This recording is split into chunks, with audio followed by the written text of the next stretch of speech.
His shift ended at 10:30 p.m. He said goodbye to his co-workers and headed for the exit. When he stepped outside, the cold air filled his lungs, and he walked briskly to his motorcycle. Before starting it, he sat for a couple of minutes, taking in the scenery before him. The mountain rose majestically, and the waning moon shone brightly in the sky. He had at least an hour's ride home ahead of him, so, as usual, he checked his phone for messages before leaving. He sighed deeply. He found several messages from his girlfriend, who was in a paranoid state. She's a great girl, but very superstitious and perhaps a bit dependent. It stressed him out a little when she got so childish, but he loved her very much. He sent her a reassuring message and told her he was on his way. When he arrived home, everything was quiet. "Honey? I'm here, in the bedroom," she replied. He walked down the hall, through the living room, and opened the bedroom door. The sight that greeted him was heartbreaking. She was in bed, hugging the dog, wrapped in blankets, shaking, and completely terrified. The dog also seemed gripped by immense terror, and that sent a chill down his spine. He tried to calm her down. He turned on all the lights in every room, examined every corner, looked behind every door, all to show her that there was no one in the house. In a tone perhaps too patronizing, he explained that the dog had probably heard a mosquito buzzing or seen some insect and had been barking at it. She reacted violently. "I'm not stupid, and it wasn't a bug. I saw the shadow of someone's feet behind the bedroom door, and the dog was scared too." He decided not to upset her any further and not to argue with her. They went to bed, and he held her until they both fell asleep. They had a few calm days until the next incident occurred. It was a sunny Sunday. He went out to walk the dog and do the groceries while she prepared lunch. When he returned, the whole house was filled with smoke. There was no sign of his girlfriend. In the kitchen, she had left the pot on the stove unattended, and the situation was out of control. All the food was burnt. He took the stew off the heat and, worried, called out to her. "Honey, where are you?" Her voice sounded weak. "Here, in the bedroom," she replied. He rushed to the bedroom and opened the door abruptly, very worried. "What's wrong? Are you okay?" He went to her quickly, but it was obvious she wasn't okay. She was terribly pale, had dark circles under her eyes, and even looked thinner. He tried to hug her, but she pushed him away and screamed. She began to say repeatedly she wanted to get out. She was neurotic and in deep panic. He hugged her again, and this time she let him. "Is it you?" she asked in a whisper. "Of course it's me. What's wrong, babe? What happened?" She was freaking out. "Let me out. Please let me out. Let's go. Why did you take so long? Why did you take so long?" He was confused. "I haven't even been gone for an hour. What happened?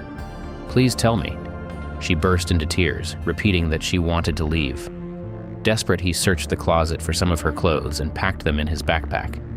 He picked her up, called the dog to follow him, and decided to take them both to his mother-in-law's house.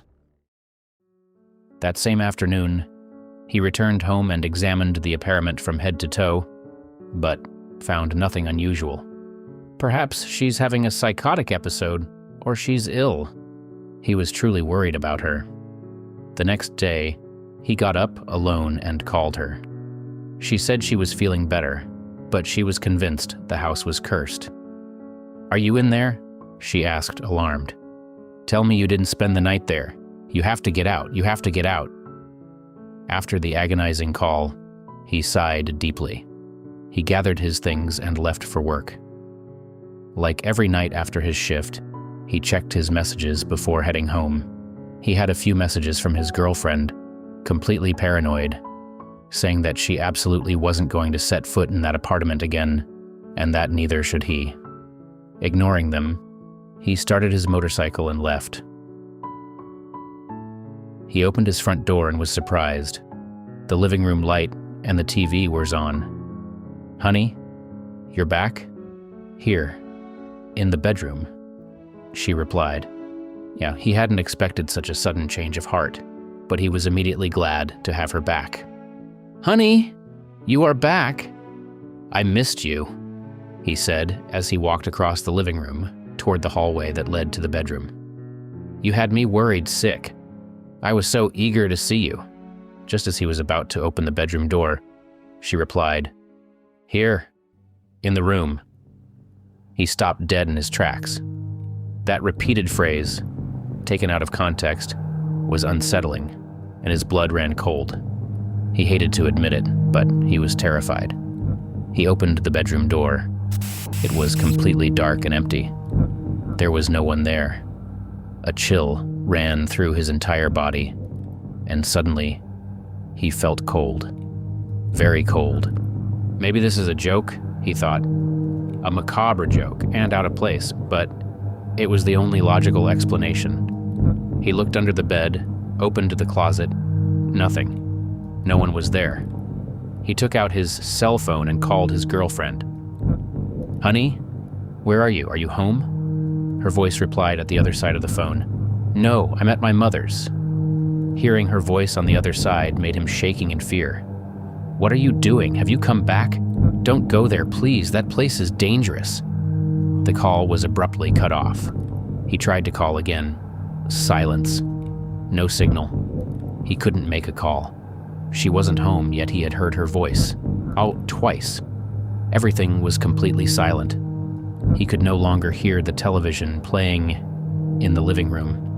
Thoughts raced through his mind as he struggled between seeking answers and running away. "What the hell?"